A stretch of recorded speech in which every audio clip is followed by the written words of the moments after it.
This channel does not promote any violent, harmful, or illegal activities. All content provided by this channel is meant for an educational purpose only. বাংলাদেশে হিন্দুদের উপর আরো দমন পীড়ন নীতি নিল বাংলাদেশ সরকার। এবার চিন্ময় প্রভুদের মতন সনাতনীদের আর্থিকভাবে কোণঠাসা করার কৌশল শুরু হলো। চিন্ময় প্রভুর ব্যাংক অ্যাকাউন্টে লেনদেন আগামী 30 দিনের জন্য স্থগিতের নির্দেশ দিল Bangladesh financial intelligence unit. Bank লেনদেন স্থগিত হলো আরও 16 জনের।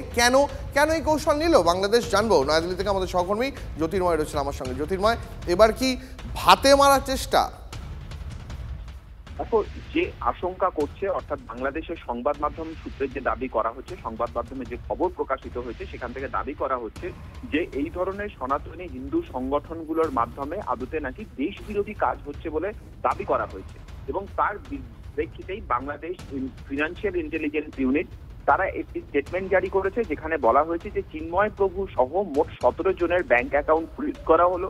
এবং শুধুমাত্র তাদের ব্যাংক অ্যাকাউন্ট 30 দিনের জন্য ফ্রিজ করা হয়নি, এই 17 জনের মধ্যে যাদের নামে বিভিন্ন ব্যবসা বা প্রতিষ্ঠান রয়েছে তাদের প্রত্যেকের ব্যবসা বা প্রতিষ্ঠানের যাবতীয় ফিনান্সিয়াল লেনদেনের কাগজপত্র বা হিসেবপত্র 3 দিনের মধ্যে এই সংস্থার কাছে পেশ করতে হবে। অর্থাৎ সমস্ত প্রতিষ্ঠান এবং ব্যবসা সেগুলো তদন্তের আওতায় আসবে এবং প্রয়োজনে সেই সমস্ত অ্যাকাউন্টও ফ্রিজ করা হবে। অর্থাৎ একটা বিষয় স্পষ্ট, তুমি যে কথা জানালে, যে এবার একেবারে যেভাবে শারীরিকভাবে দমন পীড়ন গ্রেপ্তারির ঘটনা চলছে, তারপর পাশাপাশি একটা আর্থিক অবরোধের জায়গা, আর্থিকভাবে বিচ্ছিন্ন করার জায়গা এবং সামাজিক এবং আর্থিক বিচ্ছিন্নতায় কিন্তু এই মুহূর্তে সংগঠনের বিরুদ্ধে সরকারের কৌশল বলে ওখানে রাজনৈতিক ব্যাখ্যা করছে।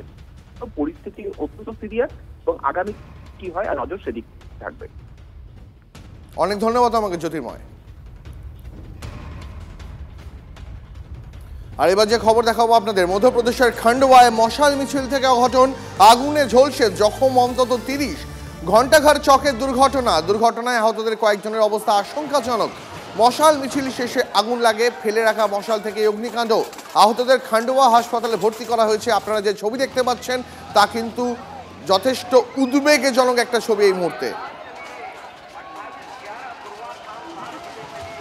এই ছবি আপনাকে বিচলিত করতে পারে, সাবধান। কিন্তু যে ছবি আপনাদের দেখাতেই হচ্ছে, মশাল মিছিল শেষে অগ্নিকাণ্ড, ঘণ্টাঘর চকের দুর্ঘটনায় আহতদের কয়েকজনের অবস্থা আশঙ্কাজনক। মশাল মিছিল শেষে আগুন লাগে, ফেলে রাখা মশাল থেকেই এই অগ্নিকাণ্ড। আহতদের খান্ডোয়া হাসপাতালে ভর্তি করা হয়েছে, তাদের মধ্যে বেশ কয়েকজনের অবস্থা আশঙ্কাজনক।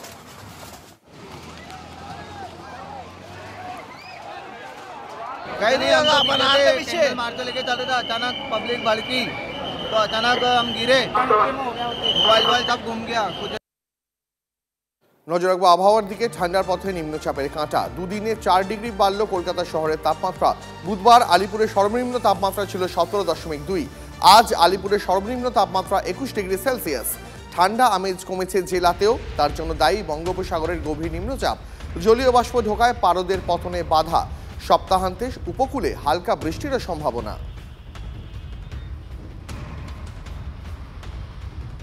নিম্নচাপের জেরে জেলাতেও কমছে ঠান্ডা। শুধুমাত্র শহর কলকাতা নয়, জেলাতেও ঠান্ডা কমেছে।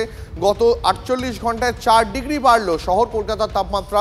বুধবার আলিপুরের সর্বনিম্ন তাপমাত্রা 17.2। আজ আলিপুরের সর্বনিম্ন তাপমাত্রা 21 ডিগ্রি সেলসিয়াস।